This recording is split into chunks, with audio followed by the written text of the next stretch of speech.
First off, I'm grateful for the opportunity that we were able to have tonight.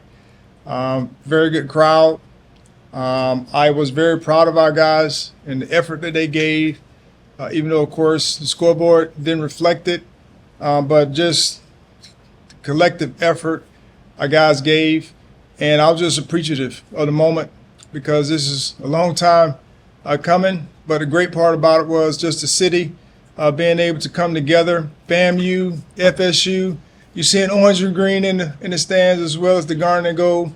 And so this is definitely a dream come true for me because I was in the last game that we played.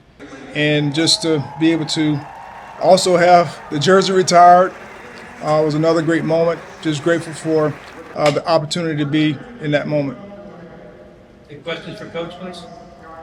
Charlie, your family's seen so many great things over the last 30 years. Was this special to them too? Get a sense that they were looking forward to this today? Well, we always appreciate every moment. I've had some great moments on the gridiron here, also in Tuck as well. And, you know, every moment that we have, we're going to be appreciative of it. And to be able to have so many family members here, to be able to see it, along with my wife, of course, and my mom and dad, that's a great blessing. You know, they're a little older, so for them to be able to witness this was a great blessing.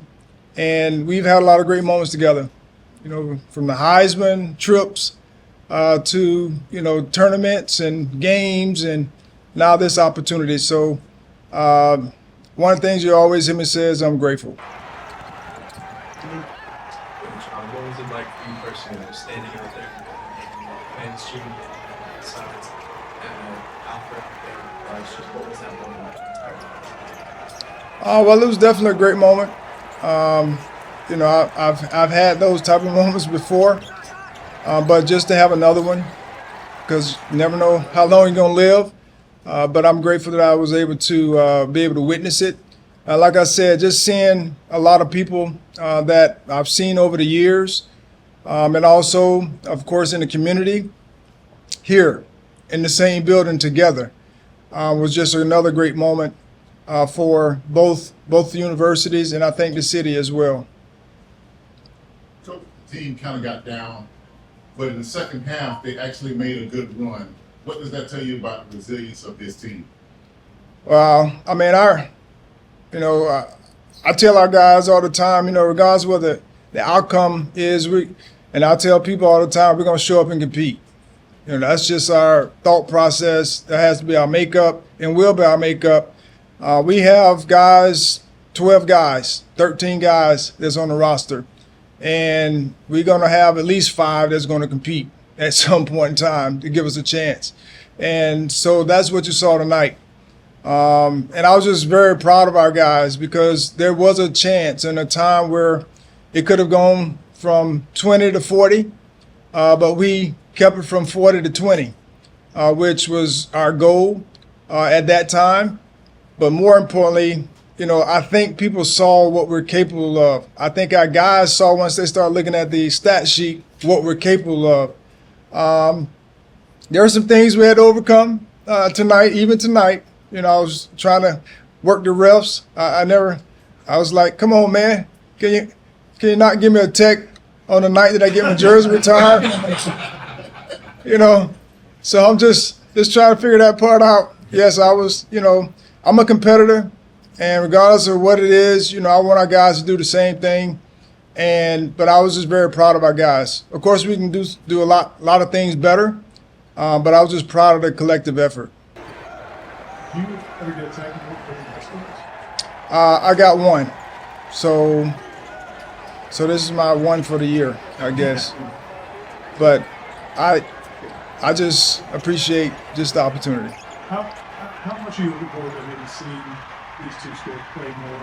Maybe you say it's been so long. I think this is a good sign you guys can start playing every year. Yes, I mean the women are doing it. It takes the women to start a lot of things, so I don't see why we can't do it. We're trying to get FSU next year to come to the Lawson Center. I don't see why not. We're right across the tracks from each other. It'd be great for our university to be able to make this a reality, to make it happen.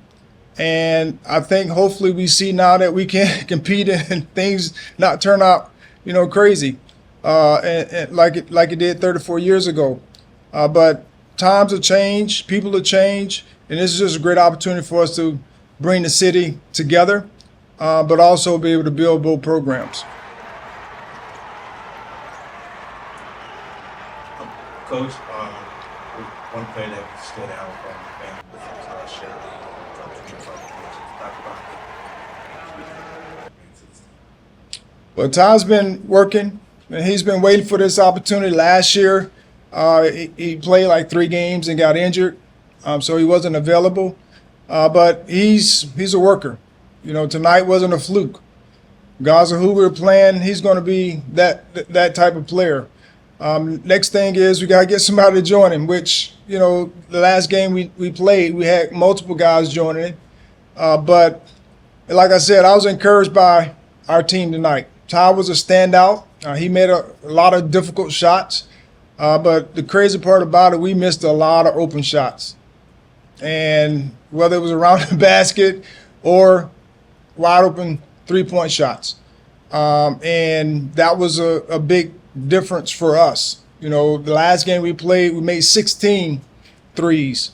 Tonight, I think we ended up with 5, but we shot the same number. So we were 5 for 30. Last game we played, we were 16 for 30. And so we hit, and we had the same amount of open shots as we did the last game we played. So it's just a matter of time for us to put it together. There are a lot of things we can clean up, both offensively and defensively. And the team we played tonight, they played well. They played against Alabama. They had a whole week to prepare and get themselves together, and it showed tonight. But I was just proud of our guys' effort competing against a team, it's pretty good, or will be good when it's all said and done.